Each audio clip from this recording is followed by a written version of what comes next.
In this video, we are going to show you how to unlock the bootloader of a Samsung device. Before we get started, make sure your phone is connected to Wi-Fi and no Google account is associated with the phone.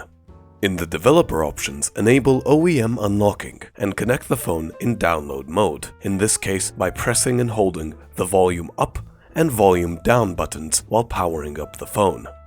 Then, press and hold the volume up button to proceed. Now, the phone will perform data reformatting and unlock the bootloader.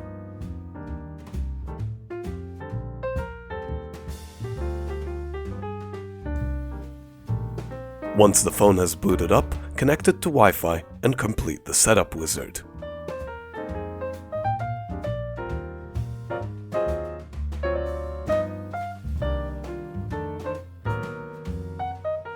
In the settings, enable the developer options, and under OEM unlocking, you will see that the bootloader is already unlocked. You can also check this in download mode. If the KG status is not pre-normal and the FRP is off, you can root the phone. Thank you.